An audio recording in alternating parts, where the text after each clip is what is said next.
जय हिंद दोस्तों, मैं हूं आशीष नारायण और आप सबका स्वागत है द ग्रोइंग प्रोफेशनल शो में। जैसा कि आपको पता है, इस शो में मैं हमेशा किसी ऐसे गेस्ट को लेके आता हूं जो अपने एक्सपीरियंस से, अपने नॉलेज से आपको हेल्प करते हैं। और आज मेरे साथ है तपेश। बिहार के इस बाबू तपेश रॉय ने लिंक्डइन पे धमाल मचा रखा है। 25,000 से ज्यादा फॉलोअर्स हैं। उससे भी बड़ी बात, इनके पास वो सीक्रेट सॉस है जिससे इनके पोस्ट पे कमाल का एंगेजमेंट आता है। इनके एक पोस्ट पे कितने एंगेजमेंट्स आ रहे हैं ताकि इनके जो पोस्ट हैं वो 8-8 लाख लोगों तक पहुंच रहे हैं। एक पोस्ट पे इनका 17 लाख पोस्ट तक लोगों तक भी पहुंचा है। तो चलिए चलते हैं पहले तपेश की प्रोफाइल पे, देखते हैं इनकी प्रोफाइल की एक्चुअली ये क्या कमाल मचा रहे हैं और फिर मिलते हैं तपेश से। तो मैं अपनी स्क्रीन शेयर करके आपको दिखाता हूँ कि क्या हो रहा है तपेश की प्रोफाइल पे। तो दोस्तों, ये है तपेश की प्रोफाइल। तपेश रॉय इनका नाम है। आप इनको लिंक्डइन पे फॉलो कर सकते हैं। एंड जैसा कि आप देख रहे हो, ये ग्रुप फोर्स में वर्किंग है। एंड इनकी एजुकेशन जो है Abdul Kalam technical university UP से हुई है, चौधरी चरण सिंह यूनिवर्सिटी से हुई है। तो इनके फॉलोअर्स का काउंट देखने के लिए हम थोड़ा नीचे चलते हैं और नोटिस करोगे आप कि 26,700 फॉलोअर्स हैं, करीब 27,000 के आसपास फॉलोअर्स हैं। इनके एंगेजमेंट का एग्जांपल मैं छोटा सा आपको दिखाऊंगा। इनके पोस्ट, फीचर्ड पोस्ट में इन्होंने शो किया हुआ है। इस पोस्ट पे इनके 2396, करीब 2400 रिएक्शंस हैं। इस पोस्ट पे 12,000, इनका ओरिजिनल कंटेंट नहीं है, लेकिन ऐसा क्या कर रहे हैं कि ये 12,000 इस फोटो पे आ रहे हैं जो कि किसी और ने क्रिएट की थी। नेक्स्ट आप देखेंगे इस पोस्ट पे इनके करीब 7,900, करीब 8,000 एंगेजमेंट्स हैं। नेक्स्ट पिक्चर आप देखेंगे 60,000 एंगेजमेंट्स। और इससे अगली इमेज तो आपको चौंका ही देगी। अगले पोस्ट पे 76,370 एंगेजमेंट्स हैं। यानी कि लाखों लोगों तक ये पोस्ट कैसे रीच कर रहा है, इतनी एंगेजमेंट कैसे आ रही है और आप क्या कर सकते हो कि इतनी शानदार एंगेजमेंट आपके पोस्ट पे आए। तो ये सब जानने के लिए मेरे पास तो सिर्फ तपेश ही है जो ये सारी चीजें आपके साथ डिस्क्लोज कर सकते हैं। तपेश आपको सारे सीक्रेट्स अपने शेयर करेंगे, कंटेंट बनाने से लेकर के कंटेंट को कैसे वायरल किया जाए, कैसे एंगेजमेंट बनाई जाए, लिंक्डइन से आप मनी अर्निंग कैसे कर सकते हो। आपको लगता है सिर्फ यूट्यूब और फेसबुक से लोग मनी अर्न करते हैं, लिंक्डइन से भी कैसे आप मनी अर्न कर सकते हो, वो सब सीक्रेट्स आपके साथ तपेश शेयर करेंगे। तो इस एपिसोड को पूरा देखना। अगर आप बिजी हो तो डाउनलोड कर लो, बाद में देखना, बट ये एपिसोड मिस नहीं करना। हो सकता है इसमें आपको कुछ चीजें पहले से पता हो, लेकिन आई गारंटी आपको काफी सारी चीजें नई नॉलेज मिलेगी इस एपिसोड के अंदर। तो without wasting much of your time, let's invite Tapesh on the show. Let's meet Tapesh Roy.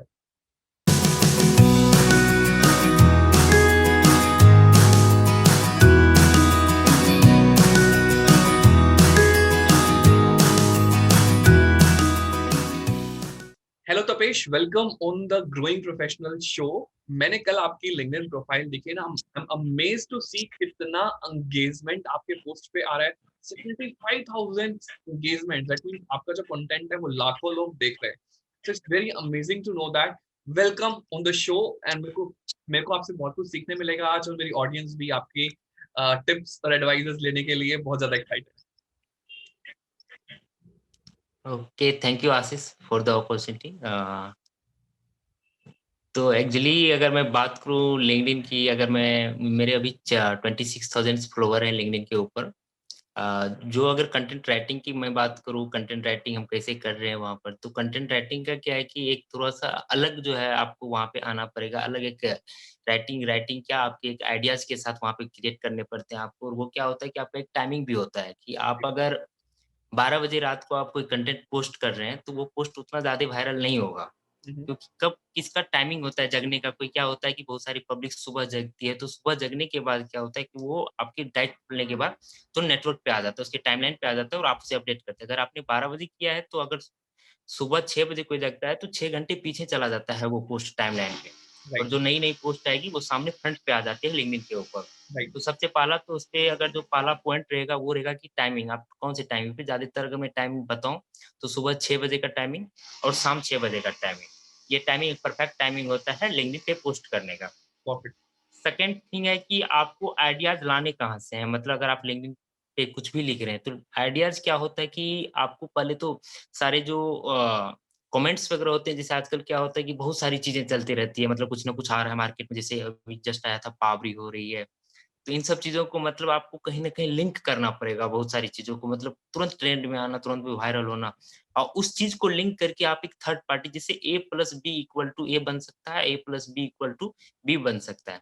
इसी प्रकार A plus B equal to C बना के आप कोई एक लॉजिक तैयार करो, दोनों मिलके एक C तैयार कर ले और C से अगर आप एक नया कंटेंट तैयार करते हो, तो फिर आप क्या होता है कि एक पहला तो टाइमिंग था, दूसरा है कि आपको 2-3 चीज़ों को कंपाइल करके एक थर्ड चीज़ में चेंज करने हैं और फिर उसको आपको पोस्ट करने हैं मार्केट के अंदर।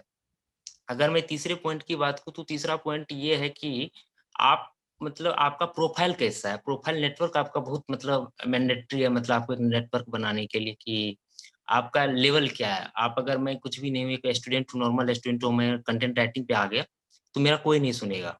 एक नॉर्मल सा क्या होता है कि आपका प्रोफ़ाइल एक महत्व रखता है कि आपके प्रोफ़ाइल के अंदर कितनी स्ट्रॉन्गनेस है। राइट। प्रोफ़ाइल आप कहाँ से बिलॉन्ग कर रहे हैं, आपने किया क्या-क्या है, आपके एकेडमिक क्वालिफ़िकेशंस कितने हैं, आपको कितने आदमियों ने रिकमेंड किया है इस प्रोफ़ाइल्स के अंदर। तो थर्ड पॉइंट वो है कि ये तीनों चीज़ जब कंपाइल होते हैं, तो तब सामने वाले को पता चलता है कि नहीं, इसमें दम है, मतलब बंदे के अंदर दम है। मतलब इतनी ज़्यादा पब्लिक जो आपको रिकमेंड कर रहे हैं लिंक्डइन के ऊपर, तो वो भी एक स्ट्रॉन्ग जगह से होने चाहिए। उसका एक बैकग्राउंड अच्छा होना चाहिए, वो लिख क्या रहा है आपके बारे में। वो सारी पॉइंट्स को जोड़ के तब कोई आदमी आपको पीछे फ़ॉलो करता है, अच्छा ये है तपेश या ऐसा है तपेश। तो ये 3 चीज़ें बेहद ज़रूरी है। आप उस चीज़ को जब भी आप लिंक्डइन पे पोस्ट करते हो। एक हो गया टाइमिंग, एक होता है आइडिया जो आपको मैंने बताया कि A plus B equal to C वाला आइडिया और थर्ड होता है कि जो आपका प्रोफाइल्स कैसा है लिंक्डइन के ऊपर। अगर आपने नॉर्मल एक प्रोफाइल बना दिया और आप लिंक्डइन राइटिंग कर रहे हो, तो आपका प्रोफाइल कभी भी फेमस नहीं हो सकता है। वो प्रोफाइल वहीं का वहीं रह जाएगा। आपके आ जाएँगे जितना अगर 10,000 लाइक्स आ रहे हैं, तो वो ज़्यादा से ज़्यादा 13,000 या 14,000 तक जाएँगे। उससे ज़्यादा वो रेटिंग नहीं बढ़ता है। तो वो क्या होता है कि सामने वाले को दिखता नहीं है कि आपका मतलब जो ब्रांडिंग है, जैसे अगर मैं मार्केट ब्रांडिंग की बात करूँ, मार्केट ब्रांडिंग खत्म हो जाती है वहाँ से। तो राइट। आपको ब्रांडिंग करने के लिए आपको उससे जुड़ा रहना चाहिए और आपका जो पोस्ट है वो मतलब डेली बेसिस पे होना चाहिए, गैप नहीं होनी चाहिए पोस्ट के अंदर। अगर हमने 1 दिन का भी गैप किया तो हम माइनस में चले जाते हैं। मैंने बताया 1 दिन मतलब 1 साल। 1 साल का गैप हो जाता है समझ लो आप, वो ग्राफ हमारा गिर जाता है, जो ग्राफ का पॉइंट होता है। जितने व्यूज़ जाते हैं ऊपर उतने फिर नीचे आ जाते हैं। तो राइट। ये था हमारा पहले क्वेश्चन्स का। Right. So you are saying 4 things. Number 1 is timing, post की टाइमिंग इंपॉर्टेंट है। Number 2 is content is the king, कि कंटेंट आपको ट्रेंडिंग आइडियाज को अपने एक्सपीरियंस के साथ कंबाइन करके या दो कॉन्सेप्ट को मिलाकर एक तीसरा नया इनोवेटिव कॉन्सेप्ट लेके आना है। Third one is exactly, exactly Ashish. हाँ, third one you are saying कि आपको जो है अपनी प्रोफाइल स्ट्रॉन्ग करनी है। नंबर 4 इज आपको फ्रीक्वेंसी मेंटेन रखनी है, डेली मतलब डेली पोस्ट करना है, डेली एटलीस्ट एक पोस्ट आना चाहिए। हाँ, ग्रेट। एंड एंगेजमेंट की बात करते हैं। नेक्स्ट क्वेश्चन मैं पूछना वो चाहता आना हूँ, ही चाहिए आपका 1 मिनट। नेक्स्ट क्वेश्चन मैं पूछना चाह रहा हूँ एंगेजमेंट, मतलब आपके कंटेंट पे 70,000 लोग एंगेज हो, नेक्स्ट आपके फॉलोअर्स की बात करें, फॉलोअर्स आपके हैं 25,000, बट आपके एंगेजमेंट मतलब मैं अगर अपनी बात करूं, मेरे अगर फॉलोअर 5,000 राइट, हैं, तो मेरे 5,000 फॉलोअर्स में मैक्सिमम मुझे 40, 50, 60 लोगों के एंगेजमेंट है। अगर व्यूज की बात करूं, अगर मैं कोई वीडियो अपलोड कर रहा हूं तो व्यूज मुझे 800, 900, 1000 व्यूज आ जाएंगे। पोस्ट की रीच जो आएगी वो सपोज 2-2,500 लोगों तक आती है। मतलब अगर मैं 5,000 है तो 2,500 3,000 तक, ये एवरेज जनरल राइट, राइट, बात राइट, करता हूँ। कभी कभी कोई पोस्ट ऐसा वायरल हो जाता है, जैसे मेरे एक पोस्ट वायरल हुआ था, उसको 6 लाख व्यूज मिले, एक पोस्ट को 6 लाख व्यूज।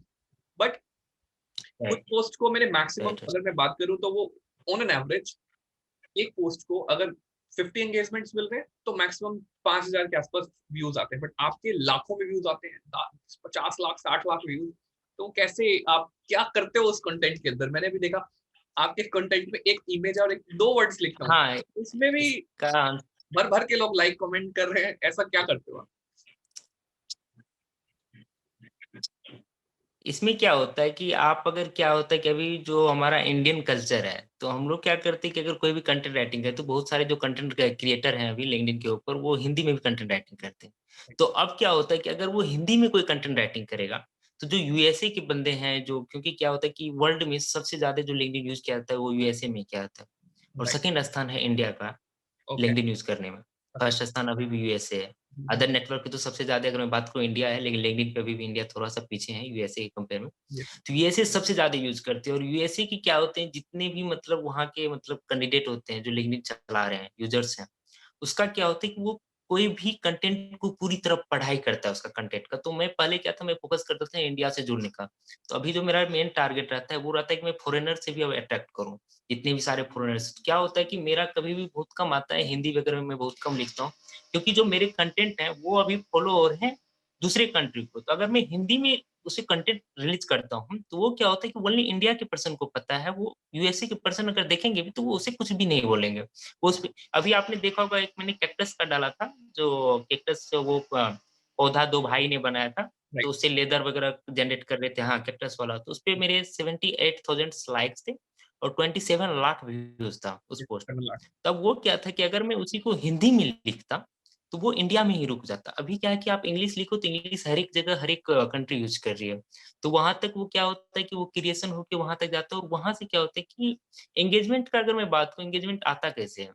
अगर मेरा क्या है कि मैंने एक पोस्ट डाला और आप मेरे दोस्त हो, आपने उस पे एक कमेंट किया। एक कमेंट से क्या हो रहा है कि वो आपकी जितनी भी नेटवर्क है, वो उस नेटवर्क तक फ़ॉलो कर जाता है, वो राइट। पार्ट उसका। फिर आपके उस नेटवर्क में अगर एक किसी ने भी कमेंट कर दिया, देख के, वो फिर वहाँ से, तो इस टाइप से आपका क्या होगा कि एक तो कंटेंट, जो मैंने पहले वाले क्वेश्चन में बताया कि आपका कंटेंट होना बहुत ज़रूरी है। अगर आपका कंटेंट नहीं है, तो फिर, क्योंकि एक हर एक चीज़ एक-दूसरे से इंटरलिंक होते हैं इस केस में। तो यही है कि आपका रिलीजन, रीज़न, सारी चीज़ों को देख के आप, मतलब आप एक पोस्ट जनरेट करो, आपके पोस्ट को सारे व्यूज़ मिलेंगे। और क्या होता है कि एंगेजमेंट क्या होता है कि अगर आपको खुद को एंगेज करने के लिए, आपके पोस्ट पे अब कमेंट कैसे आएगा? क्वेश्चन मार्क ये भी हो सकता है कि कमेंट क्यों, कोई क्यों करेगा?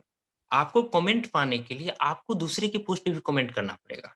यू डिडन्ट नीड कि हमने एक पोस्ट डाल दिया और मेरा पोस्ट बहुत अच्छा है कि वो आके हमारे ऊपर कमेंट कर दे, नहीं, वो क्यों करेगा? आपको भी जाके आपको एक एंगेजमेंट, मैंने बताया, एक नेटवर्क बनाना। नेटवर्क क्या है कि नेटवर्क इन सेंस में बात को, आप उनसे बात करो, बात नहीं कि मुझे जॉब चाहिए या कुछ भी। उसके प्रॉफिट से आप, किसी भी प्रॉफिट के तरीके से आप बात मत करो। आप बस एक नेटवर्क बनाओ, लिंक बनाओ कि अगर मैं कल एक पोस्ट करूँ, तो वो आके बोलेगा, अच्छा, ये तपेश वही है जिससे मेरी चैटिंग पे बात हुई थी, और वो नीचे पोस्ट करेगा।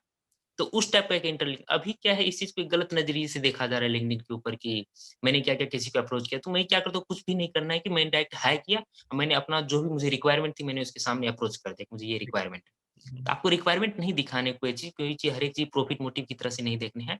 आपको एक स्ट्रॉन्ग नेटवर्क बनाने हैं, और स्ट्रॉन्ग नेटवर्क बनेगा, तब वो आपके फ़ोटो पे कमेंट करेंगे या आपके किसी भी कंटेंट पे कमेंट करेंगे, और फिर वो कंटेंट वहाँ से वायरल होना शुरू हो जाता है मार्केट की तरफ। तो वो होता है कि तब आप एंगेजमेंट आ सकता है आपके ऊपर। और आपका प्रोफाइल बहुत स्ट्रॉन्ग इसमें है कि प्रोफाइल होना बहुत ज़रूरी है, एक स्ट्रॉन्ग प्रोफाइल। आपके उसके अंदर सब कुछ होना चाहिए कि आपने इतने कम एज में इन-इन चीज़ों को आपने ग्रैब कर लिया है। तो उससे क्या होता है कि आपके एंगेजमेंट्स और प्रोफाइल पे लाइक्स, व्यूज़, मतलब सडनली बढ़ता जाता है। और लिंक्डइन का एक अच्छा-सा सीन है कि अगर आपने क्रॉस कर गए 20,000 लाइक्स, तो वो कभी घटता नहीं है, वो बढ़ता ही है। आप बस कंटिन्यूअसली उससे जुड़े रहो, वो बढ़ता चला जाएगा। तो ये है कि आप एंगेजमेंट को आप, 20,000 एंगेजमेंट इन अ पोस्ट।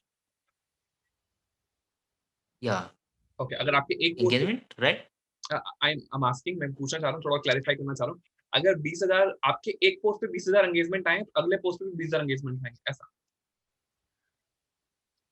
नहीं, ऐसा कोई ज़रूरी नहीं है, ओके, ऐसा कुछ नहीं आ नहीं। बस सकता है। देखिए कितना कम है, हाँ, वो कितना 5 या 10 भी आ सकते हैं, 20 हाँ, मतलब मैं जो आईडी की फ्रीक्वेंसी बता रहा हूँ, वो जो आईडी जो चलेगी, आपका आईडी भी, मतलब क्या होता है, लिंक्डइन भी मतलब आपके आईडी को मतलब पकड़ के रखती है बहुत सारी जगह पे।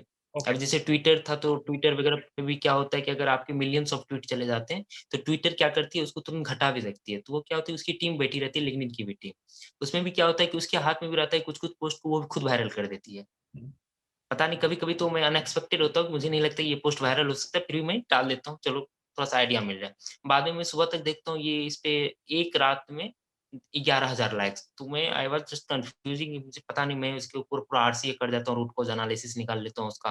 बाद में फिर भी मुझे कुछ आउटपुट पता नहीं चलता, ये सच में कैसे हो पाता है? तो ये ऐसा है कि आपको स्ट्रॉन्गनेस कभी-कभी क्या होता है कि वो अनएक्सपेक्टेड हो जाते हैं। हुँ, तो इस टाइप का क्वेश्चन्स है उसके अंदर। Right, interesting. बना रहना बहुत ज़रूरी है वहाँ। ओके, अब आते हैं आपकी जर्नी के ऊपर। मतलब सी आपने ये सब बनाया, लेकिन इतना सारा कंटेंट आप क्रिएट कर रहे थे, लोगों से एंगेज कर रहे थे। Before coming to your journey, एक क्वेश्चन मैं पूछना चाहता हूँ कि आप के जैसे 25,000 कनेक्शन हुए हैं, 25,000 फॉलोअर्स हैं, तो फॉलोअर्स का नेटवर्क इंक्रीज करने का ऑब्वियसली आपके पोस्ट पे लोग एंगेज करते हैं, आपको कनेक्शन रिक्वेस्ट भेजते हैं, आप एक्सेप्ट करते हो। लेकिन आप कितने लोगों को कनेक्शन रिक्वेस्ट भेजते हो? अ, मैं जो, अगर मैं कनेक्शन रिक्वेस्ट की बात करता हूँ, मैं ये अभी चला रहा हूँ 2013 से। तो आज अगर मैं बात करूँ, मुझे 8 इयर्स हो गए लिंक्डइन यूज़ करते हुए, I was in 9th of standards, तब से मैं यूज़ कर रहा था लिंक्डइन। तो लिंक्डइन का क्या था कि जब मैं 2015 में पहुँचा, आफ्टर 2 इयर्स, हुँ, हुँ। तो मेरा जो फॉलोवर्स थे वो 3 से 4,000 थे और मुझे एग्ज़ैक्टली पता नहीं था कि लिंक्डइन बेसिकली यूज़ होता कैसे है? किसी को नहीं होता अब तक 9th स्टैंडर्ड में, आई थिंक मुझे नहीं लगता 11th में। तो मैं बस आता था, देखता था, चला जाता था। मुझे मतलब उतनी इंग्लिश भी नहीं आती थी, मैं सही बताऊँ तो मतलब मैं पढ़ूँ उसे समझ में नहीं आ रहा था ये है क्या मतलब। 2 साल तो मुझे ये चीज़ समझने में लगी लिंक्डइन बेसिकली यूज़ क्यों करते हैं। जब मेरी कॉलेज में एंट्री हुई उसके बाद वहाँ पे कॉलेज में हमें बताया गया कि LinkedIn is the biggest platform of the hour world. तो मुझे वहाँ से मतलब बिगेस्ट प्लेटफ़ॉर्म, तो मैंने एक दिन ऐसे चेक किया, ऐसे धीरे-धीरे देखते-देखते तो कितने मेरे नेटवर्क हुए हैं। तो वहाँ साढ़े 4,000 4500 नेटवर्क जुड़े थे मेरे से। तो मुझे पता नहीं चला ये नेटवर्क कहाँ से आए 2 सालों में। मैं धीरे-धीरे देखता रहा तो मुझे कभी नोटिस नहीं किया कि इतने नेटवर्क हो सकते हैं। तो बाद में मैंने क्या किया, 1-2 पोस्ट डाला, नॉर्मली पोस्ट डालने लगा। तो उससे क्या हुआ कि धीरे-धीरे 4-5 लाइक आने शुरू हुआ और क्या होता है कि इस केस में मेरा जितना भी मेरे कलीग्स वगैरह थे सारे, तो उनसे वो सब कोई नहीं था लिंक्डइन के ऊपर। तो मुझे क्या होता था, कोई आता था, बोलता था ये लिंक्डइन क्या होता है? तो मैं उसको बताने के चक्कर में सीख गया। हुँ, मुझे नहीं था पता, लेकिन वो जब आके मेरे से पूछे, Tapish what is this LinkedIn? या I was all aware about the our faculty is also talking about the LinkedIn, but I was telling हाँ, I am using that LinkedIn. हुँ, तो सो क्या होता था कि मैं अब उसको सिखाने के चक्कर में मैं मतलब लिंक्डइन चलाना सीख गया, मतलब 1-2 पोस्ट उसको डालने सीख गए। तो अब मैं कहीं जाने लगा तो बोलता था, "अच्छा तपीस तुम्हारे साढ़े 4,000 फॉलोवर कहाँ से आ गए?" तो मैं बोलता था, "मुझे भी नहीं पता साढ़े 4,000 फॉलोवर कहाँ से आ गए।" वो तो उसके बाद क्या हुआ कि मतलब जो सामने से आदमियों का जो मतलब इंटरेक्शन हो शुरू हो गया और वो मैं कहीं भी जाता था तो वो यही पूछने लगे, "Tapish you are famous on LinkedIn, you know?" तो मैं बोलता, "नहीं, आई डोंट नो।" तो वो क्या हुआ, 1-2 पोस्ट मैंने डालना वहाँ से शुरू किया। तो 2015 से मैंने लाइनअप पे आना शुरू किया। मैंने क्या किया कि अगर आप ऐसा नहीं कि सारे रिक्वेस्ट आपको खुद आएँगे, नहीं। आपको भेजने पड़ेंगे आपको लिंक से, जैसे मैं अभी ग्रोफर्स में हूँ, तो मैं ग्रोफर्स की सारी टीम से जुड़ा रहता हूँ। ग्रोफर्स की अगर जो भी मतलब जिसको मैं चाहता हूँ कि मैं इसको फ़ॉलो करूँ, मुझे वहाँ से कुछ आउटपुट मिल सकता है या इसके अंदर ये कैपेबिलिटी है जो मुझे गेन करने हैं, तो मैं उससे मतलब डायरेक्टली उसे मैसेज या उसके मैं रिक्वेस्ट भेजूँगा, आप मेरा एक्सेप्ट कर लो। अभी क्या है कि बहुत सारे जो लिंक्डइन वगैरह यूज़र्स होते हैं, वो क्या होता है कि वो आया, वो तपेश को जानता है पहले से, उसने तपेश को ही रिक्वेस्ट भेजा। तो मैं बोलता हूँ तपेश को तो ऑलरेडी तुम जानते हो, तपेश को भेजने की ज़रूरत नहीं है। आपको नेटवर्क वहाँ बनाने हैं जहाँ आप नहीं जानते हो, जिस चीज़ को आप नहीं जानते हो, जिस जो पीपल को आप जानते ही नहीं हो। हुँ, क्योंकि वो फेसबुक नहीं, लिंक्डइन का अलग है। फेसबुक क्या है कि मेरे फैमिली मेंबर मैं इसको ऐड कर लूँगा, नहीं। ये लिंक्डइन आप फैमिली मेंबर को छोड़ दो, आप दूसरे वाले को ऐड करो। आपको वहाँ से सीखने को मिला, फैमिली मेंबर से आप फ़ोन पे भी बात कर लोगे। तो ये सब चीज़ें मतलब एक छोटा-छोटा चीज़ होता है ना कि आपको छोटा-छोटा चीज़ पे बहुत फ़ोकस करना है। मतलब ऐसे हम सडनली नहीं बोल सकते कि नहीं मतलब ऐसा होगा। वो छोटा-छोटा पॉइंट बहुत बड़ा बन जाता है बाद में। ऐसा ही हुआ था मेरे साथ, वो 2 साल मैंने ऐसे बस अकाउंट बनाया, ऐसे छोड़ दिया, बस स्क्रॉल करता था, देखता रहता था। तो बढ़ते के बाद में क्या हुआ, जो सामने से मुझे ऐसा नोटिस करने लगे। अब क्या होता है कि अब मैं कंपनी जाता हूँ तो कभी-कभी मैं दोस्त के साथ घूमने जाता हूँ, तो दोस्त के जो बाहर से कोई दोस्त वगैरह आते हैं, तो वो बोलते हैं, "अच्छा मीट मिस्टर तपेश।" तो बोलता है, "yeah no, no I know Tapesh sir, he is famous on LinkedIn." तो इस टाइप का मतलब एप्रिसिएशन जब आपको सामने से मिलने लगे, तो आपको भी ऐसे, "ये कैसे मुझे जानता है? मैंने तो इसे पूछा ही नहीं।" तो उससे आपका और थोड़ा-सा सेम एनर्जेटिक हैपेंड बढ़ता है और विद आप मी, मतलब उस पे एक्टिव रहो। सेम हैपेंड विद मी, मेरे साथ भी सेम चीज़ हुई जब मैंने अभी न्यू कंपनी में जॉइन किया। Everybody new right. About me, everybody new about my book. So मैं सरप्राइज़ हो गया, अच्छा अभी तो मैं पहला दिन है ऑफ़िस में, सब लोग आ रहे हैं मुझे बोल रहे हैं, "या I have seen your post on LinkedIn." एक मैं अपनी सीनियर कोलीग है उनके पास गया इंट्रोडक्शन के लिए बिकॉज़ वो एचआर सबसे इंट्रोड्यूस कराते हैं। Like I told right. Like I am Ashish. Ashish मैंने कहा Ashish Narayan. I think I know you. I never met you, ma'am. You write regularly on LinkedIn. Yes, I do. Okay, so from LinkedIn I know you. So it was very surprising for me, senior Yeah, executive, yeah. she knows me like that. Very true, very true. So this the same thing is happening with me. So I was many of the people are also there who are noticing with the face why you are active 24 into 7, you are active on LinkedIn. How it can be possible? How you are managing your college life? You are doing MBA from regular university. You are doing yeah, office also, and you are maintaining LinkedIn also. How it can be possible? Many people are also doing something negative. Why you are using it? What is the benefit of it? Same questions. One of HR. HR from Gophers also asked me, said 10 days ago, "Tapish, why you are active on LinkedIn? What is the Motive benefit? behind it. हाँ, And you are paying, what is the benefit? And you are एक paying एक बात 3,000 और per आप month to please the." Explain करो because क्या है मेरे ऑडियंस काफ़ी सारे हिंदी लैंग्वेज वाले हैं। उनको बताओ कि जब एचआर या आपकी कोई ऑफिस कोलीग्स बोलते हैं, इतना एक्टिव क्यों हो लिंक्डइन पे, तो आपको क्या आंसर देना है? वो थोड़ा-सा बताओ? हाँ, मैंने मतलब बहुत ही अच्छा उनको आंसर किया कि कुछ चीज़ें जो आपके एसेट्स होते हैं, वो इंटेंजिबल एसेट्स होते हैं। राइट। वो आपको डायरेक्टली नहीं मिलते हैं कि मतलब तो वो बोलते हैं ये कैसा इंटेंजिबल एसेट्स होता है, तो कैसा आप मुझे एक्सप्लेन करें। तो मैंने उनको बताया कि अभी मैं हूँ, अगर आप मैं अभी किसी कंपनी में अगर इस कंपनी ने मुझे फायर कर दिया किसी कारणवश, हुँ, तो मुझे जॉब ढूँढने के लिए कल से मैं एप्लीकेशन लगाऊँगा। हुँ, लेकिन मेरे केस में ऐसा है कि अगर आप आज ये करोगे और कल शाम में मैंने एप्लीकेशन उस पे लिंक्डइन पे पोस्ट कर डाला कि आई नीड अ जॉब, तो परसों मेरी वहाँ पे अपॉइंटमेंट आ जाएगी वहाँ के लिए जॉब के लिए और मैं वहाँ पे जॉइनिंग कर जाऊँगा 2 दिन के अंदर। हुँ, एक ये होता है कि आपकी एक ब्रांडिंग होती है सबसे पहले कि मार्केट ब्रांड में अच्छा तपेश नाम का कोई बंदा है। अगर मैं तो यहाँ दूसरे आदमी को रिकमेंड कर दूँ तो उसके जॉब लग जाते हैं 2 दिन में। मैंने बोला अगर मैं खुद को रिकमेंड करके मुझे कोई हायर कर लो। कंपनी क्या हो रही है कि अभी क्या है कि स्टार्टअप जितनी भी ऑर्गनाइज़ेशन है, जो अभी मैं अगर ऑर्गनाइज़ेशन की बात करूँ पार्टिकुलर, वो ऑर्गनाइज़ेशन ये ढूँढ रही है कि कोई भी मुझे मल्टी टैलेंटेड बंदा चाहिए। राइट। और एड्स के ऊपर, मार्केटिंग के ऊपर वो करोड़ों खर्च कर रही है कंपनियाँ। कंपनी क्या होता है कभी हम अगर मैं ग्रोफर्स की बात करूँ तो ग्रोफर्स को मेरे से बहुत बेनिफिट है। मैं अगर अपना काम जो मेरा क्यारे पार्ट है अगर मैं उसमें कम भी काम कर रहा हूँ, तो ग्रोफर्स की गुडविल के लिए मैं उससे दुगुना काम कर रहा हूँ अभी। अभी क्या है कि बहुत सारी जो टीम है यहाँ पे लिंक्डइन पे वो देखती है अच्छा ग्रोफर्स, तो ग्रोफर्स का एक अलग ब्रांड बनना चाहिए, तपेश ग्रोफर्स में ही है। मतलब यहाँ क्या हो रहा है कि ग्रोफर्स भी एक ब्रांड बन रहा है, तो ग्रोफर्स भी नहीं चाहेगी कि नहीं मैं तो इसको फायर कर दूँ या कुछ कर दूँ क्योंकि अभी क्या है कि मेरी सिटिंग है गाज़ियाबाद, तो मेरा फील्ड सिटिंग है, वेयरहाउसिंग में सिटिंग है।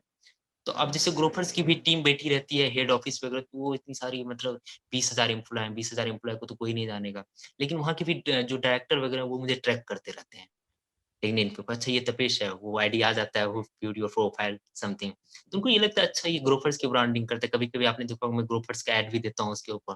तो क्या हो रहा है कि यहाँ पे कंपनी कभी नहीं चाहेगी आपको फायर करने क्योंकि आप कंपनी के ब्रांडिंग के लिए भी काम कर रहे हैं, आप उसके ऑपरेशंस के लिए भी काम कर रहे हो। जो स्टार्टअप कंपनी होती है उसका तो सबसे पहला ही होता है कि उसको मैसेज के पहले क्या होता था कि मैं जॉब ढूँढने के लिए मैं सामने वाले एचआर को अप्रोच करता था, "सर मुझे जॉब दे दो आप, sir I am ईगरली looking for a job." अब क्या होता है कि कंपनीज़ के एचआर खुद मुझे मैसेज करते हैं, "Tapesh you wanna join my organization?" And sometimes I tell, "sorry sir I can't join that organization." तो आपको ये ब्रांडिंग होती है कि ये नहीं कि मुझे पैसे दे दे, मैं लिंक्डइन पे आ गया तो वो फेसबुक वाला ऐड आ जाएगा तो मुझे पैसे मिलने शुरू हो जाएँगे, यूट्यूब वाला, नथिंग लाइक दैट। आपका ये है कि आप एक खुद ब्रांडिंग आ रहे हैं, आप एक ब्रांड बन रहे हो और आगे आने वाले मार्केट में जो आने वाला आईटी इंडस्ट्री है, उसमें आपको पूछा जाएगा और आपको एक वीकनेस जानना पड़ेगा इंडस्ट्री का कि ये हमारा वीकनेस है और हमें इसमें स्ट्रॉन्ग बनने हैं। ग्रेट। सो तो हाउ वो अबाउट आपका होता है कोलैबोरेशन? कि आप वहाँ से कोलैबोरेशन कुछ कितना हेल्प करते हैं लिंक्डइन पे ग्रो करने के लिए? कोलैबोरेशन जैसे आज हम एक कोलैबोरेशन कर रहे हैं और मैं काफ़ी सारे कोलैबोरेट करता हूँ, मुझको पता है। लेकिन ऑडियंस को भी आप बताओ कि कोलैबोरेशंस कितना हेल्प करते हैं कि लिंक्डइन पे आपका ब्रांड बिल्डिंग अच्छा हो? ये अगर मैं कोलैबोरेशन की बात करूँ तो ये मतलब बहुत ज़्यादा हेल्पफुल होता है इंडस्ट्री के आपके लिंक्डइन के ऊपर मतलब आप किसी भी एंगल से अगर मैं बात करूँ तो कोई भी प्रोजेक्ट ही नहीं, ये तो गलत बोल दिया मैंने प्रोजेक्ट। आप लिंक्डइन पे अगर आए हैं, आप different different types of people से आप वहाँ पे मिल रहे हैं और डिफरेंट डिफरेंट टाइप्स के पीपल क्या होते हैं कि आपको वो सामने कुछ अप्रोच नहीं करना चाहता है। वो हुँ, क्या होता है कि बस आपको ट्रैक करते रहता है हमेशा। अच्छा इसने क्या किया, इसने ये पोस्ट कौन-सा डाला, ये पोस्ट कौन-सा डाला है। तो बहुत सारी कंपनी क्या कर रही है कि मतलब उसको मतलब ढूँढते रहते हैं सर कोलैबोरेशन। अभी जस्ट थोड़ी देर पहले मुझे आया था 5-6 दिन पहले आया था कि सप्लाई चेन में हूँ, सप्लाई चेन और लॉजिस्टिक फील्ड में। सो मुझे अभी एक इन्विटेशन आया था सिंगापुर की कंपनी से कि आज as a supply chain analyst और सप्लाई चेन स्पीकर आपको एज़ ए गेस्ट यहाँ पे बोलना है सप्लाई चेन के बारे में और अनफॉर्चुनेटली मैं जॉइन नहीं कर पाया क्योंकि ऑफ़िस वर्क मेरा चल रहा था और उसमें 11 बजे का टीम था और 11 बजे मेरा ऑफ़िस था, तो मैं जॉइन नहीं कर पाया, तो वो भी एक्सटेंड हो गया, अब आने वाले टाइम में वो होगा फिर से दोबारा। तो उसमें क्या है कि अगर मैं बात करूँ मेरे जैसे बहुत सारे बंदे हैं कंपनी के अंदर, मेरे से बहुत तो सीनियर मतलब क्या पोज़ीशन। है कि मेरे से अच्छी-अच्छी सैलरी पे भी हैं हाँ, तो उनको कंपनी क्यों नहीं करना चाह रही कि मतलब आप डायरेक्ट एक होता है कि मैं डायरेक्टर बन गया या मैं सीनियर डायरेक्टर बन गया। आप डायरेक्टर बन के या उसकी अर्निंग से आप नहीं कर सकते। आपकी एक ब्रांडिंग के साथ जो अगर डायरेक्टर अगर एक मैनेजर है उसकी अच्छी ब्रांडिंग है हुँ, मार्केट में, तो वो एक डायरेक्टर से ज़्यादा वैल्यूएबल बंदा वो होता है। राइट, अगर मैं डिलीवरी कंपनी में था तो डिलीवरी कंपनी एक लॉजिस्टिक इंडस्ट्री है। I know. तो उसमें मैंने एक चीज़ सीखा था वहाँ पे वहाँ के एक डायरेक्टर थे lieutenant commander mister Nayyar Malik. तो वहाँ पे जितने भी डायरेक्टर पोस्ट पे होते हैं, वो सारे आर्मी बैकग्राउंड से होते हैं। चाहे एचआर डिपार्टमेंट पे हो, लॉजिस्टिक डिपार्टमेंट हो, हुँ, सप्लाई चेन हो, वेयरहाउसिंग हो, सारे मतलब आपको उसी पे में। तो उनका एक सिग्नेचर जब मेल वो कोई टाइप करते थे, तो उनके नीचे एक सिग्नेचर आता था, "hit first, hit hard, keep hitting." तो उस अगर मैं सिग्नेचर की बात करूँ, तो सिग्नेचर वहाँ पे उसके ऊपर शूट करता था, क्योंकि अगर वो एक था क्या, सीनियर मैनेजर था, और सीनियर मैनेजर अभी जस्ट उसका प्रमोशन हो गया ऑन द डायरेक्टर्स पोस्ट पे। तो क्या होता था कि अगर वो चल रहा है, कुछ कर रहा है, तो उसकी डायरेक्टर की वैल्यू नहीं हुई थी जितनी सीनियर मैनेजर की वैल्यू थी। मतलब क्या था कि सैलरी की अगर मैं बात करूँ, डायरेक्टर की ज़्यादा सैलरी होगी, इसकी कम होगी। लेकिन इसका जो वे ऑफ डिसीजन था, टेकिंग डिसीजंस था, मतलब ऑन द स्पॉट डिसीजन लेना, कोई चीज़ को बोलना, टीम को हैंडल करना, प्लानिंग करनी उसके साथ। तो वो क्या होता है कि आपकी एक अलग ब्रांडिंग को दिखाते हैं, खुद को मतलब कि स्ट्रॉन्ग बिल्ड होना खुद को। और वो तुरंत क्या, वो तो अभी सीनियर डायरेक्टर भी बन जाए उसमें, नो इश्यू। तो मैं वही बता रहा हूँ कि आपकी ब्रांडिंग बहुत ज़रूरी है मार्केट के अंदर। मतलब आप सप्लाई चेन की बात करें, तो सप्लाई चेन वगैरह की तो इंडस्ट्री, अभी अगर मैं इकोनॉमी की बात करूँ, तो इकोनॉमी का जो बैकबोन है वो अभी सप्लाई चेन है, अभी अपने इंडिया का। और ई-कॉमर्स इंडस्ट्री इतना ग्रो कर रही है मार्केट में कि आपको मतलब हर एक जगह इन चीज़ों को मतलब आपको देख के रहना पड़ेगा कि मार्केट क्या है, नहीं है। और अभी स्टार्टअप इतनी सारी ऑर्गनाइज़ेशंस आ चुकी है मार्केट में कि वो हमेशा क्या थी, मल्टी यूज़र्स हमें चाहिए। अभी मैं एक एग्ज़ाम्पल कहानी बताता हूँ मैं, कोविड-19 का। तो कोविड-19 में बहुत सारी कंपनी फायर कर रही थी बंदों को। राइट। तो DTDC courier. India limited, yes. Courier company जो है डीटीडीसी। डीटीडीसी की एक एचआर हेड है इशिता मौर्य, फ्रॉम साउथ दिल्ली। तो मैंने उनको देखा जो लिंक्डइन पे वो पोस्ट कर रही थी कि we have having trucks of 5 to 6 trucks है, if you are using any of the trucks from Gujarat to Delhi, kindly reach out to me and this is my mail ID. तो मुझे, मैं थोड़ा देर के लिए शॉक हो गया कि एचआर हेड है, और इनको मतलब लॉजिस्टिक पार्ट से क्या मतलब है, मतलब लॉजिस्टिक पार्ट देख रही है, ट्रक का देख रही है, तो कितने ट्रक्स जाएंगे, कितने आएंगे। मैंने 3-4 दिन देखी उसके पोस्ट लगाता, तो बाद में फाइनली मैंने उनको मैसेज किया, मैम आप तो एचआर डिपार्टमेंट से, आपको तो मतलब कंपनी एथिक्स देखने चाहिए, कंपनी इथोस देखने चाहिए। तो फिर वो बोली, Tapesh this is my number, you can call मी। तो उस टाइम डीटीडीसी ने एक टैगलाइन निकाला था, एवरीवन सेल, एवरीवन सर्व। अगर आप कुछ सामान बेचोगे, तो आप हमारी कंपनी में टिकोगे, नहीं तो नहीं। तो इसका मतलब ये है कि आपको मल्टी टैलेंटेड होने, मैंने एमबीए एचआर से कर लिया और मेरा वैल्यू ये है कि मैं तो एमबीए एचआर से किया हूँ, तो मैं फाइनेंस में क्यों जाऊँ, मैं सेल्स में क्यों जाऊँ, नहीं। आपको हर एक चीज़ देखना पड़ेगा वो पूरी तरह। तो यही सेम आंसर मैंने ग्रोफर्स की जो वो टीम थी, एचआर की टीम, मैंने उनको बताया था कि आप, अगर मैं यहाँ पे इन्वेंटरी मैनेज कर रहा हूँ या मैं ऑपरेशन देख रहा हूँ, तो नहीं कि मैं ऑपरेशन ही देखूँ। आपको सेल्स पे फोकस करने पड़ेंगे, आपको सारी चीज़ों पे एक मल्टी यूज़र्स बनने की तैयारी।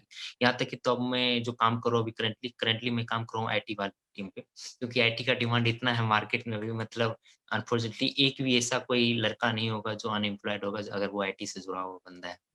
तो मैं भी अभी सोच रहा हूँ कि मैं आईटी के कुछ-कुछ टर्म्स वगैरह को ग्रैब करूँ और सीखूँ। मतलब ऐसा नहीं कि मैंने एमबीए ऑपरेशन सीखे तो ऑपरेशन सीख, तो ये थी नहीं कि आपको अगर ग्रो करना है तो मल्टी यूज़र्स बनने पड़ेंगे, वो मल्टीटास्किंग बनना पड़ेगा, हर एक चीज़ को आपको देखने होंगे, चाहे वो एचआर फील्ड में हो, सेल्स। और सेल्स जो है, सेल्स मैं बता रहा हूँ, पहले मैं बहुत डरता था जब मैं कॉलेज लाइफ में था, सेल्स का नाम सुन के तो मुझे मतलब बुखार आ जाता था। अभी मैं रियलाइज़ कर रहा हूँ कि सेल्स एक ऐसा पार्ट है मार्केट का कि आप किसी भी फील्ड में चले जाओ, लेकिन सेल्स करने पड़ेंगे, और सेल्स अगर आप करते हैं तो आपके पास पैसों की कमी नहीं है। But right. डिपेंड करता है कि आप सेल्स करते कैसे हैं। करते कैसे? Actually this is my thing. जब मेरे को हाँ, फर्स्ट टाइम ऑफर हुआ सेल्स में आने के लिए, माय डायरेक्ट कंपनी के जो मैनेजिंग डायरेक्टर हाँ, मुझे ऑफर किया, आशीष टेक्निकल छोड़, तू सेल्स में जा, यू हैव स्किल्स, आ जाओ। मुझे 1 महीना लगा उनको हाँ और ना का जवाब देने में। मैं डर रहा था, मतलब मेरे को लगा ये नई सेल्स, नई धक्के खाने पड़ेंगे ये वो। बट द डे हाँ, I started doing sales, I am in love with it. मेरे को लगता है कि मेरे को कोई पूछता है कि सेल्स कैसा प्रोफेशन है, आई से इससे बेस्ट प्रोफेशन कोई दुनिया में है ही नहीं। Sales is the best profession, sales and right, exactly. Because मैं मैंने उसके ऊपर मतलब आई अभी, get to know learn lot from lot of things. इसके ऊपर भी हम किसी दिन अलग अलग से चर्चा करेंगे, डिस्कशन करेंगे, because we have short of time, because audience हमारी काफ़ी देर से हमारे बारे में सुन रही है, आपसे भी डिस्कस करिए, तो वो आपके बारे में ज़रूर और जानना चाहेंगे। तो थोड़ी-सी आप अपनी बैकग्राउंड स्टोरी बताओ, फ्रॉम वेयर यू स्टार्टेड, अभी आप ग्रुपवर्स में हो, काफ़ी कुछ आप मैनेज कर रहे हो। तो your journey may inspire right. Somebody who is watching this episode. तो अपने बारे में तपेश थोड़ा-सा बताओ। मैं बेसिकली बहुत नॉर्मल फैमिली से बिलॉन्ग करता हूँ, मैं बिहार से बिलॉन्ग करता हूँ। बिहार भी मैं अगर बताऊँ, बिहार 2 पार्ट में है। बिहार एक तो है साउथ बिहार, एक है नॉर्थ बिहार। तो नॉर्थ बिहार के कंपेयर में बहुत डेवलप है। नॉर्थ बिहार पूरा बाढ़ जो इलाका है बिहार का, मेन बाढ़ इलाका, कोसी नदी, गंगा नदी, उस इलाके में एक गाँव, एक जो बस्ती है उसके अंदर मेरा घर है। अभी भी करंटली है, मैं मतलब किसी शहर में अभी भी एस्टेब्लिश नहीं किया हूँ, मैं पूरी तरह गाँव में रहता हूँ, प्रॉपर गाँव से बिलॉन्ग किया। तो जब मैं 2015 में बिहार से बाहर निकला था पढ़ाई के लिए, तो मैं बीबीए करना चाहता था, मेरे दिमाग में कुछ भी नहीं चल रहा था, मुझे एक चीज़ दिख रहा था, अच्छा मैं कॉमर्स का स्टूडेंट हूँ, I should have to do BBA either BCom. Nothing मोर।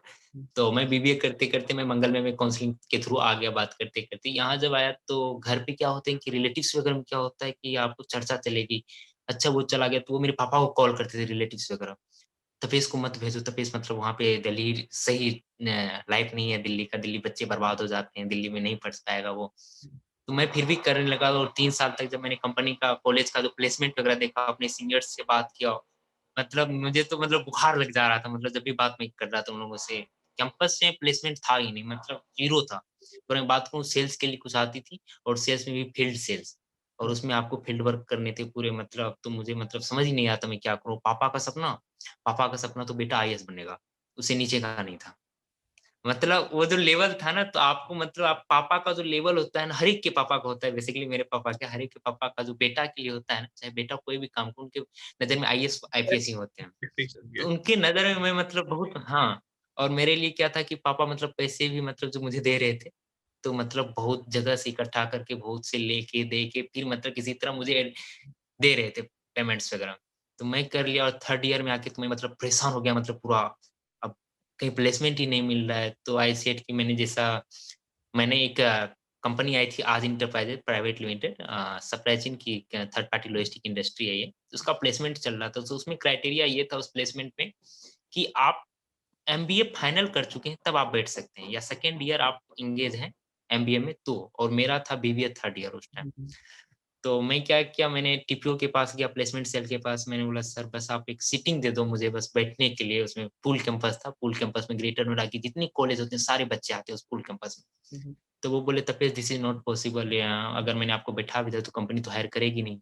मैंने बोला सर आप बैठने तो दो, नहीं हायर करेगी वो मेरा प्रॉब्लम है। ऑब्वियसली। तो I was getting selected in the first round of interactions with our HR. So मतलब मुझे थोड़ा-सा ये लग हाँ, मतलब इतने बच्चे में से मतलब 11 बच्चे सेलेक्ट हुए, 250 बच्चे में से, तो और मुझे ऐसा लगा मतलब कुछ ना कुछ मेरे अंदर भी है। एक क्या हुआ था कि जब नया-नया बिहार से आया तो बिहार वाला आवाज़ में भी टोन में बिहार का आवाज़ था। तो यहाँ पे क्या था कि मेरे साथ में एसएससी बोर्ड्स की, मतलब मैं बिहार बोर्ड से बेसिकली हूँ। तो एसएससी बोर्ड के कुछ स्टूडेंट्स वगैरह थे, तो उन लोगों का जो प्रेजेंटेशन होना, कुछ होना, तो मतलब हाई स्किल से एक अलग सा डर हो गया था उन लोगों का इंग्लिश वगैरह देख के, अरे यार! इसका तो इतना इंग्लिश है। जब मैंने क्या किया, मतलब मुझे ये लगता था कि चलो मेरी जो रैंकिंग होगी यूनिवर्सिटी रैंकिंग 40 से बिलो ही आऊँगा मैं, 40 से ऊपर तो आ ही नहीं सकता मैं। लेकिन जब रिज़ल्ट आया यूनिवर्सिटी का तो उसमें मैं 2nd स्थान पे आया था पूरा यूनिवर्सिटी में, तो मुझे वाओ! ये लगा अच्छा मैं भी थोड़ा-सा पढ़ने में अच्छा हूँ। हाँ, आई थॉट कि मैं भी पढ़ने में अच्छा हूँ, मुझे तो थोड़ा देर के लिए बिलीव ही नहीं हो रहा था मतलब इतने बच्चे। तो आपका क्या होता है कि आपको अगर थोड़ा-सा बूस्ट मिलता है नीचे से तो आप मतलब ये हो जाते हो कि अच्छा मैं कर सकता हूँ ऐसा। अच्छा इससे पहले की मैं एक कहानी बताऊँ, इससे पहले अमेज़न आई थी मेरे इसमें, तो उसमें भी रूल यही था कि एमबीए आप क्रॉस करें, तो मैं उसमें बीबीए 2nd ईयर में पढ़ता था। हुँ, हुँ। मैं टीपीओ के पास गया, मैंने बोला सर, बस आप मुझे एक बार बैठने दे दो सर, मुझे नहीं लेगी नहीं लेगी। उन्होंने रिज़्यूम देखा और मुझे बोला तपेश प्लीज़ गो आउट। आप बीबीए 2nd ईयर में हो, मैं यहाँ एमबीए 2nd ईयर के लिए नहीं। मैंने बोला कोई बात नहीं सर, बेइज्जती है थोड़ी-सी लेकिन ठीक है। मैं राइट। चला गया। हाँ, फिर मैं 3rd ईयर में हाँ, राइट, लेकिन आपको बेइज्जती नहीं था वो बेसिकली, उसको भी ये लगा था अगर कोई एमबीए का एचआर वगैरह भी ये समझती है ये चीज़ें। एमबीए को मैं हायर करूँ, वहाँ बीबीए 2nd ईयर का बच्चे की इतना हिम्मत है कि वो आगे खड़ा होके आपके सामने बैठ के चला गया आपसे बात करके।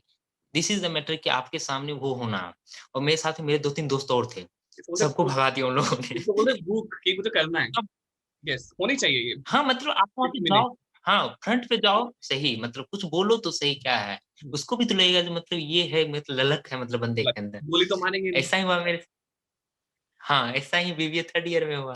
तो वहाँ से मैं सिलेक्टेड हो गया अच्छा खासा। तो वहाँ से क्या हुआ कि जब मैं आज एंटरप्राइज़ एक स्टार्टअप कंपनी है बेसिकली। तो वहाँ से जो मेरी चेयरमैन थी वो थी अनामिका जैन। तो आज मैं जो आधा चीज़ सीखा हूँ ना, मुझे वो अनामिका जैन ही सिखाई है। मैं अभी डिलीवरी में काम किया, ग्रोफर्स में काम किया, मैं इन सब में एज़ कम्पेयर टू स्टार्टअप में, जो मुझे वो स्टार्टअप ने सिखाया वो मुझे कॉलेज लाइफ़ में 5 साल में कभी नहीं। मुझे घर पे कभी सीखने को नहीं मिला। वो मुझे 1 साल 4 महीने उस कंपनी में मैं रहा और मुझे जो वो तैयार किए ना ये तपेश जो ये खड़ा हुआ है नया, वो अगर मैं ऑल क्रेडिट गोज़ टू आज एंटरप्राइज़ेज़। ग्रेट। सैलरी मैंने उस कंपनी से अगर मैं बात करूँ मतलब एक होता है लक भी होता है थोड़ा बहुत। मैंने सैलरी बोला था मैम आपने मुझे 12-13 हज़ार रुपया दे देना सैलरी डिस्कशन टाइम। तो वो बोली थी okay Tapesh I will see. और जब मेरी सैलरी आई तो वो आई थी 20,000 रुपए तो मैं इतना बच्चा, मैं एचआर के पास चला गया मैम मेरी सैलरी तो ज़्यादा आ गई है, मैं तो 12,000 रुपए ही माँगा था 8,000 रुपए तो मेरे पास ज़्यादा आ रहे हैं सैलरी में।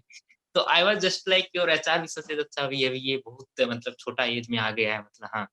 तो अभी जब होता है कि बाद में क्या हुआ था अप्रेज़ल टाइम आया, तो अप्रेज़ल टाइम मेरा डिमांड बढ़ गया पैसों का। तो एचआर हँसने लगी बोलती है, "ये वही तपेश है जो ₹8000 ज़्यादा आया था तो मुझे बोला था, मैम ये ज़्यादा आ गए हैं पैसे, ये मुझे नहीं चाहिए। और आज यही तपेश है कि जो पैसे के लिए बोल रहा है मुझे इतने चाहिए फिर ही रहूँगा इस कंपनी में नहीं तो मैं छोड़ दूँगा, रिज़ाइन दे दूँगा।" हुँ, तो आपका जो ये है कि थोड़ा-सा ऐज के अनुसार आप बढ़ते चलते हैं, सीखते चलते हैं, लर्निंग ग्रो करते चलते हैं। इंडस्ट्री क्या है कि इंडस्ट्री में जितनी लर्निंग है, वो उतना कॉलेज भी नहीं सिखा पाता है उस लर्निंग को। आपको वहाँ पे क्या होता है पीपल इंटरेक्शंस क्या होते हैं, सारी चीज़ों को मतलब आपको देखने होते हैं उस लाइफ में। तो अगर मैंने क्या-क्या इंडस्ट्री के अंदर मैंने सीखने शुरू किए मतलब हर एक चीज़, इंडस्ट्री ने मुझे बहुत कुछ सिखाया है मतलब बहुत कम एज में। तो आज अभी तो बहुत सारी चीज़ सीखनी है, अभी तो कुछ भी नहीं सीखा हूँ, अभी तो फर्स्ट स्टेज में हूँ मतलब वहाँ पे तो अभी यही है अभी एक लाइफ का एक स्टेज था। वहाँ से फिर मैंने एमबीए भी की कंटिन्यू मतलब रेगुलर से और उसमें भी आज एंटरप्राइज़ का रोल बहुत अच्छा रहा उन्होंने कंपनी ने खुद इनिशिएट लेके कॉलेज को कॉल किया कि तपेश को आप एनओसी देके एमबीए करवाओ आप वहाँ से और उसके लिए मतलब पढ़ाई के लिए सब कुछ के लिए मुझे टाइम देना कंपनी का। आई रियली मतलब उस क्या कंपनी के लिए मैं क्या बोलूँ मतलब बिल्कुल। हाँ, मतलब कंपनी ने जितना किया अनएक्सपेक्टेड रहा मेरे लिए। यहाँ तक कि अगर मैं मेरे पैसे कभी होते थे फीस वगैरह में कम हो जाते तो मैं कंपनी को बोलता था जो फीस देने है कॉलेज को तो वो मुझे एडवांस दे देती थी डायरेक्ट। कोई मतलब कोई रिटेन ये नहीं कि मैंने तपेश को इतने एडवांस दिया कुछ भी नहीं मतलब एडवांस पेमेंट डायरेक्ट कॉलेज को चला जाता था। तो आपके साथ में कोई सपोर्ट होना चाहिए बहुत ज़रूरी है सपोर्ट का। तो फिर वहाँ से एक लर्निंग्स वहाँ शुरू होता है कि अच्छा हमने ये किया है। तो आप तो निकले कहाँ से थे, आप वहाँ से देखते आए हो ऊपर। तो अच्छा लगता है कि आप अगर एक मिट्टी से जुड़ी चीज़ों को देखते-देखते आप ऊपर बढ़ रहे हैं ना, तो आपको पूरा नॉलेज हो रहा है, ग्राउंड का पूरा नॉलेज होते-होते आप आगे बढ़ रहे हैं। तो यही है कि आपको थोड़ा-सा खुद को टाइम देना मेरे में अंदर ये एक क्वालिटी था बचपन से ही मैं दोस्ती पे ज़्यादा ध्यान बहुत कम देता था। दोस्ती करता ही नहीं था। 5 साल में मेरे 1 दोस्त बने दिल्ली में। वो भी इस बार खत्म हो गया। तो ये होता है कि आप मतलब इतना भी दोस्तीबाज़ी के चक्कर में मत रहो कि आप अपनी लाइफ़ को ख़त्म कर दो। अभी क्या है कि हाँ, अब मैं स अच्छा उसकी तो बाद में चर्चा करेंगे हम लोग सेल्स के बारे में। सेल्स का एक बहुत अच्छा फंडा मैंने आपको बताने वाला था। हाँ, प्लीज़ बताओ। सेल्स एक ऐसा चीज़ है हुँ, हाँ, एक ऐसा चीज़ है सेल्स मैं आपको पहले बताया कि मैं सेल्स से बहुत डरता था। हुँ, बाद में मुझे पता चला सेल्स अगर आप एक स्टैंडर्ड वे पे चले जाते हैं, सेल्स एक ऐसा चीज़ है कि आपको कस्टमर ढूँढने की ज़रूरत नहीं है, कस्टमर आपको ढूँढेगी। राइट, ट्रू, मैं आईडीबीआई फेडरल में लाइफ इंश्योरेंस में था, तो मुझे बोला गया था तपेश आप हेल्थ इंश्योरेंस करो बीबीए में इंटर्नशिप पे मैं गया था, बाराखंबा दिल्ली में। हुँ, हुँ, तो मुझे बोला जाता था तपेश साहब तो मैं बहुत कोशिश किया, बहुत रिलेटिव को कॉल किया दोस्तों यार इंश्योरेंस ले लो, हेल्थ इंश्योरेंस इंश्योरेंस ले लो, वेल्थ इंश्योरेंस कुछ भी ले लो, 25,000 का ही करा लो, बस ले लो। कोई नहीं सुना। लेकिन आज मैं ऐसा हूँ कि अगर हाँ, मतलब किसी ने नहीं, तो बाद में मुझे पता चला अभी मैंने उसके ऊपर बहुत मतलब रिसर्च किया कि सेल्स होता क्या है बेसिकली, सेल्स क्यों कोई लेना नहीं चाहता है। बाद में मुझे पता चला कि सेल्स आपका तब बिकेगा सामान, जब आपके वर्ड में स्ट्रॉन्ग होगा। और अभी मैं अगर लिंक्डइन पे किसी एक बंदे को अप्रोच कर दूँ कि आप हेल्थ इंश्योरेंस ले लो, वो आँख बंद करके नहीं भी पहचानता है तो वो ले लेगा। तो ये होता है कि सेल्स का मतलब आप अपना स्टेटस पहले पूरा कर लो, उसके बाद आप सेल्स पे आ जाओ और अगर आपका स्टेटस अच्छा है तो कस्टमर आपके पास खुद आएँगे, आपको क्लाइंट बनाने की ज़रूरत ही नहीं है। ग्रेट, तो ये सेल्स का बहुत अच्छा फंडा है। मुझे बहुत मतलब 5-6 साल लगे मुझे ये चीज़ सीखने में आखिर सेल्स और आजकल मैं सेल्स में भी डील करता हूँ, सेल्स में मुझे अच्छी इनकम आती है मतलब आई थॉट कि अच्छा ऐसा हो सकता है, कभी-कभी अकाउंट में इतने पैसे आ जाते हैं, मैं बोलता हूँ, अच्छा ये तो मैंने कस्टमर बनाया नहीं, कस्टमर तो खुद आ रहे हैं मेरे पास। तो ये है सेल्स का अगर कोई सेल्स करना चाहता है, सेल्स से कोई डरे ना, मैं तो यही बोलूँगा अगर आपके ऑडियंस सभी ऑडियंस को कि सेल्स बहुत अच्छी चीज़ है, आपको अगर ग्रो करनी है आगे तो सेल्स का आपको सहारा लेना ही पड़ेगा। विदाउट सेल्स आप इंडस्ट्री में भी जीना बहुत टफ है। इतना वंडरफुल, आसान नहीं है इंडस्ट्री को आप प्रेफ़र वंडरफुल। तो Tapesh it was very interesting to connect with you. आपने इतनी सारी चीज़ें शेयर करी एंड मेरी ऑडियंस जिनको तपेश की बातें बहुत अच्छी लगी, बहुत कुछ नया एक भी चीज़ आपको अच्छी इंटरेस्टिंग समझ आई, नया सीखने को मिला, तो तपेश की लिंक्डइन प्रोफाइल का लिंक जो है वो डिस्क्रिप्शन बॉक्स में दिया हुआ है। वो आप क्लिक करो, तपेश को फॉलो करो एंड लर्न फ्रॉम हिम। अभी थोड़े से टाइम में हमने जो कुछ सीखा है, उसका थाउज़ेंड्स टाइम आप सीखोगे। रेगुलरली इसके पोस्ट के साथ एंगेज करो, तपेश के पोस्ट के साथ और आपको डेफिनिटली बहुत सारा बेनिफिट होगा। एंड आपके कुछ भी क्वेश्चंस हैं, अगर आपको किसी भी चीज़ के बारे में ज़्यादा इन्फॉर्मेशन चाहिए, तो do let us know in comments. हम वो कमेंट्स की एक समरी बना के तपेश के पास भेजेंगे एंड तपेश से छोटे-छोटे वीडियोज़ लेके अपलोड करेंगे, बाइट साइज़ वीडियोज़ जिसमें आपके ग्रेट, क्वेश्चंस ग्रेट। के आंसर्स आपको मिल जाएँगे। Right Tapesh, thank you so much for being on the show. It was really wonderful. पता नहीं चला कि ऑलमोस्ट हमने 1 घंटा स्पेंड किया है इस कन्वर्सेशन के अंदर बट ग्रेट जबकि ग्रेट और टाइम फ्लाइट, अब मैं जस्ट टाइम देखा तो मुझे लगा कि शायद we should conclude this, because audience के लिए भी एफर्ट वाला काम हो जाता है राइट राइट एपिसोड को देखना. But it was amazing and I can relate to you on so many things. So I will definitely keep in touch and I recommend audience इस चैनल को सब्सक्राइब करो और तपेश की प्रोफाइल का जो link description box में है, go and follow him. Jai Hind दोस्तों, for watching this okay episode. Ashish, thank you so keep much. Sharing, keep share this video. So जो तपेश की स्टोरी है, तपेश की लर्निंग्स है, वो आपने तो ले ली, आपके और फ्रेंड्स के साथ भी, आपके जो रिलेटिव्स हैं उनके पास भी वो पहुंच पाए. Thank you so much for watching this show.